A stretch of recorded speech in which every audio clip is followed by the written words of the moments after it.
வணக்கம். செல்வகுமாரின் மாலை வானிலை ஆய்வறிக்கை. அதிகாரப்பூர்வ வானிலை அறிக்கைக்கு இந்திய வானிலை ஆராய்ச்சித்துறை அறிக்கையை பார்க்கவும். 2026 ஆகஸ்ட் 14 வெள்ளிக்கிழமை மாலை நிலவர ஆய்வறிக்கை. நேற்றைக்கு பெய்த மழை அதிகபட்சமா நாகப்பட்டினம் மாவட்டம் தலைநகர் நாகப்பட்டினத்தில் 12 சென்டிமீட்டர் மழை பொழிந்திருக்கிறது. ஆனால் இன்றைக்கு காலை அறிவித்த நாம் அறிவிப்புல அதை நாம் முழுமையாக பெற்று வழங்கவில்லை. 124 அதிகாலை நாம கிடைக்க பெறல அந்த தகவல். 124 மில்லிமீட்டர் மழை பொழிந்திருக்கிறது நாகப்பட்டினத்தில். அதாவது 12 சென்டிமீட்டருக்கு மேல் மழை பொழிந்திருக்கிறது. அடுத்தபடியா பார்த்தீங்கன்னா அரியலூர் மாவட்டம் அரியலூர் தாலுகா அலுவலகம், அரியலூர் மாவட்டம் அரியலூர் பிடிஓ, திருவாரூர் மாவட்டம் நன்னிலம் 7 சென்டிமீட்டர், அரியலூர் மாவட்டம் அரியலூர் ஏடபிள்யூஎஸ் 6 சென்டிமீட்டர், கோயம்புத்தூர் மாவட்டம் சோலையாறு, சேலம் மாவட்டம் ஏற்காடு 5 சென்டிமீட்டர், கோயம்புத்தூர் மாவட்டம் சின்ன கல்லாறு, மேலும் சேலம் மாவட்டம் ஏற்காடு, கோயம்புத்தூர் மாவட்டம் புதுக்கோட்டை மாவட்டம் புதுக்கோட்டை, சேலம் மாவட்டம் எடப்பாடி, மேலும் புதுக்கோட்டை மாவட்டம் மலையூர் தலா 4 சென்டிமீட்டர். 3 சென்டிமீட்டர்ல ஒரு 10 இடங்கள் இருக்கிறது. 2 சென்டிமீட்டர்ல கிட்டத்தட்ட ஒரு 25 இடங்களுக்கு மேல் கூடவே இருக்கும். 40 இடங்கள் இருக்கு. 1 சென்டிமீட்டர் அதே போல் இருக்கு. இன்றைக்கு பார்த்தீங்கன்னா நாம் அறிவித்தது போலவே மழைப்பொழிவு தீவிரமாகி முன்னேறி வருகிறது. தற்பொழுது பார்த்தீங்கன்னா மதுரை மாவட்ட பகுதிகளிலையும் விருதுநகர் மாவட்ட பகுதிகளிலையும் மழை தொடங்கி இருக்கு. விருதுநகர் மாவட்டத்தோட கிழக்கு பகுதி, அருப்புக்கோட்டை உள்ளிட்ட பகுதிகளுக்கெல்லாம் நல்ல மழை, பரமக்குடி உள்ளிட்ட ராமநாதபுரம் மாவட்ட பகுதிகளுக்கெல்லாம் நல்ல மழைப்பொழிவு, கமுதி எல்லாம் நல்ல மழைப்பொழிவு தொடங்கி இருக்கு. அதனைத் தொடர்ந்து அந்த மழைப்பொழிவு பார்த்தீங்கன்னா கிழக்கு நோக்கி முன்னேறும் என்று எதிர்பார்க்கப்படுகிறது. அதனைத் தொடர்ந்து அந்த மழைப்பொழிவு புதுக்கோட்டை மாவட்டம் கடலோரம், புதுக்கோட்டைக்கும் பரவலான மழைப்பொழிவு, சிவகங்கை மாவட்டத்தில் பரவலான மழைப்பொழிவு. நேற்றைக்கு 12 சென்டிமீட்டர் நாகப்பட்டினத்தில் கொடுத்தது போல இன்றைக்கு புதுக்கோட்டை மாவட்டத்துக்கு காத்திருக்கு.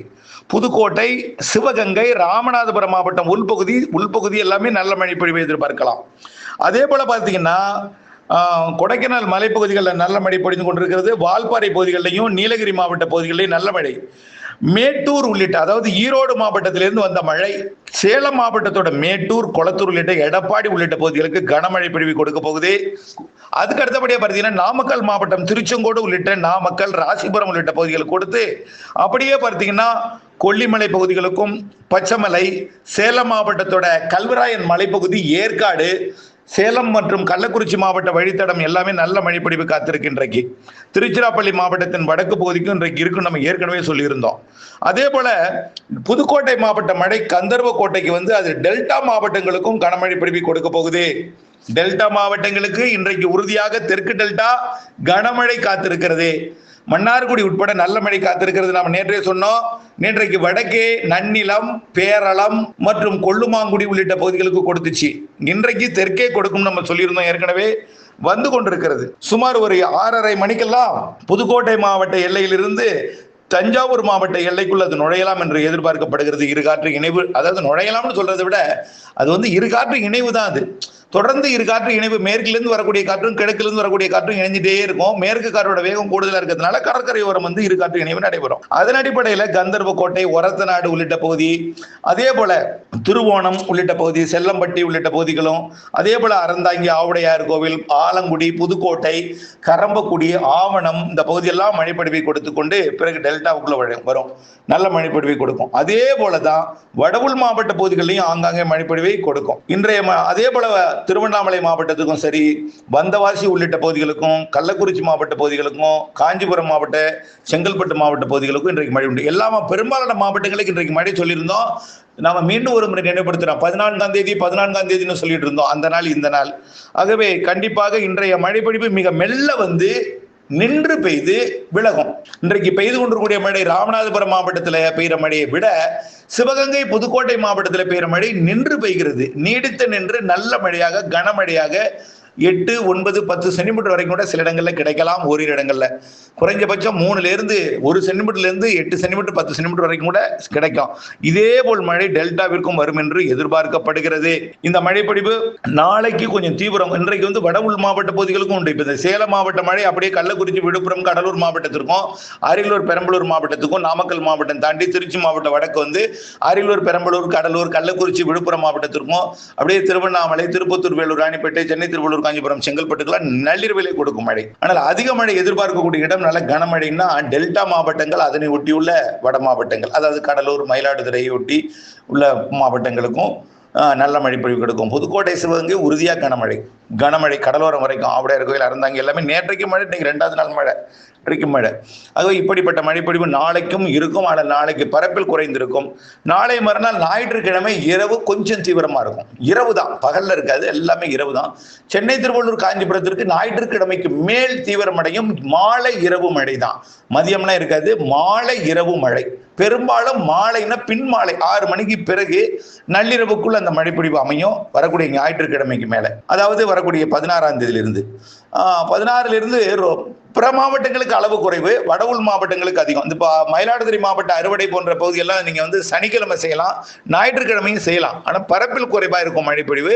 ஆனால் வட உள் ஞாயிற்றுக்கிழமை சென்னைக்கு, சனிக்கிழமை இரவு சென்னைக்கு வாய்ப்பு குறைவு.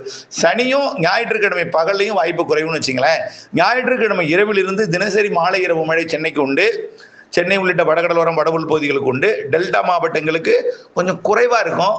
19ஆம் தேதியிலிருந்து 18ஆம் தேதிக்கு மேல, அதாவது 16ஆம் தேதி ஞாயிறு, 18ஆம் தேதி புதன்கிழமைக்கு மேல மழையோட அளவு தீவிரமடையும். வெப்பசலன இடிமழை பொழிவும் சரி. கேரளாவில் கொஞ்சம் தென்மேற்கு பருவமழை 22ஆம் தேதி 20ஆம் தேதியிலிருந்து பிக்கப் ஆகும். மாத இறுதியில தென்மேற்கு பருவமழை கொஞ்சம் தீவிரமா இருக்கும்.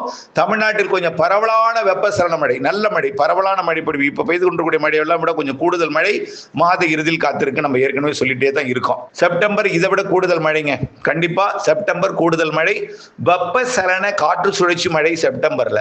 ஆந்திர பிரதேசம் ஒட்டி அமையக்கூடிய காற்று சுழற்சி தமிழ்நாட்டிற்கு வெப்பசலன காற்று சுழற்சி மழை. இலங்கைக்கும் தென் தமிழ்நாட்டுக்கும் அக்டோபர்ல அதிக மழை. அதாவது செப்டம்பர் இறுதியிலிருந்து பெரும்பாலான தமிழ்நாட்டின் மாவட்டங்களுக்கு பெரிய நல்ல ஒரு மழைப்பொழிவு அக்டோபர் 15 தேதி. மேற்கு தொடர்ச்சி மலைப்பகுதிகளில் சீரான மழை இருந்துட்டே இருக்கு. இதனால 10,000 கனஅடி மேட்டூருக்கு வந்துட்டு இருக்கு. கபினில இருந்து 10,000 கனஅடி தொடர்ந்து திறந்து விடப்படுகிறது. இன்னைக்கு கூட 10,000 கனஅடி திறந்து விட்டு இருக்காங்க. 10,000 கனஅடி என்பது ஒரு டிஎம்சி கொஞ்சம் கம்மி. 11,500 கனஅடி திறந்தா ஒரு டிஎம்சி கொஞ்சம் கம்மியா வந்துட்டே இருக்கு. அப்ப நம்ம ஏற்கனவே சொன்னோம் 20ஆம் தேதி வரைக்கும் உள்ள 4 டிஎம்சி கிடைக்கும். 20ஆம் தேதி வரைக்கும் 4 டிஎம்சி, அப்புறம் ஒரு 5 டிஎம்சி கிடைக்கும், 4 டிஎம்சி கிடைக்கும் 25ஆம் தேதிக்குள்ள. ஆக 90 அடி என்கின்ற 50 டிஎம்சி 90 அடி என்ற நிலையை வரக்கூடிய 25, 26ஆம் தேதி அடையும் பொழுது இந்த மாத இறுதிக்குள் மேட்டூர் அணை திறப்பதற்கு வாய்ப்பு இருக்குன்னு சொல்லியிருக்கோம். அதையும் சொல்லியிருக்கிறோம். அதுக்கப்புறம் தண்ணீரோட வரத்து இருந்துட்டே இருக்கும். 10,000 கனஅடி திறக்க, 10,000 கனஅடி வரத்து இப்படி இருந்துட்டே இருக்கும். ஏறுமுகத்துக்கு என்ன திறக்கப்பட்டால் ஏறுமுகத்துக்கு வேகமா போகாது. திடீர்னு கொஞ்சம் திறந்தோடனே கொஞ்சம் அதிகமாக திறந்து விட்டாக்க கொஞ்சம் ஏறுமுகத்துக்கு உடனே போகாது. ஆனால் செப்டம்பர் அக்டோபர் நல்லா கை கொடுக்கும். செப்டம்பர் அக்டோபர் நவம்பர் டிசம்பர் ஜனவரி மழைப்பொழிவை நீங்கள் நம்பலாம். அக்டோபர் அதிக மழை குறிப்பாக மேற்கு தொடர்ச்சி மலை, தென் மாவட்ட மேற்கு தொடர்ச்சி மலை, அதுலேயும் தென் மாவட்டங்கள் ஒட்டுமொத்த பகுதி, தென் கடலோரம், தென் உள்பகுதி, டெல்டா, இலங்கை ஒட்டியுள்ள தமிழ்நாட்டின் பகுதி, இலங்கைக்கு அருகில் இருக்கக்கூடிய பாக்ஜல சிந்தி மற்றும் அதனை ஒட்டியுள்ள கடற்பகுதியில் காற்று சுழற்சிகள் அமைந்து தென் மாவட்டங்களுக்கும் அதனை ஒட்டியுள்ள உள் மாவட்டங்களுக்கும் நல்ல மழைப்பொழிவு கிடைக்கும் என்பதில் மாற்றமில்லை. தொடர்ந்து வானிலை அப்டேட்ஸோடு இணைந்திருங்கள். அப்டேட்ஸ் அறிந்து விவசாயம் செய்ய வேண்டும். நாளை மறுநாள் கொஞ்சம் மழையோட தீவிரம் குறைவா இருக்கும், அறுவடை செய்யலாம். ஆனால் வட உள் மாவட்ட வடகடலோரத்தில் கொஞ்சம் இருக்கும். ஞாயிற்றுக்கிழமை இரவு சென்னைக்கு கொஞ்சம் கனமழையே இருக்கு. அதுக்கப்புறம் சென்னைக்கு மழை இருந்துட்டு தான் இருக்கும். இந்த டெல்டாவில் இன்னைக்கு பெய்கிற மழை மாதிரி நாளைக்கு இருக்க வாய்ப்பு இல்லை. ஆனால் இன்னைக்கு கனமழை வந்து கொண்டிருக்கு. அறுவடை செய்த தானியங்களாக இருந்தாலும் மூட்டையாக இருந்தாலும் எதாக இருந்தாலும் மூடி பாதுகாத்திட வேண்டும். புதுக்கோட்டை சிவகங்கையில் பெய்து கொண்டிருக்கக்கூடிய மழை புதுக்கோட்டை மாவட்டம் தாண்டி டெல்டாவின் தெற்கு பகுதிக்கும் மத்திய பகுதிக்கும் வரும். அதே போல வடகடலோர வடவுள் பகுதிகளுக்கும் வந்து கொண்டிருக்கு. சேலம் நாமக்கல் பகுதியிலிருந்து இணைந்திருங்கள். அப்டேட்ஸுடன் நன்றி.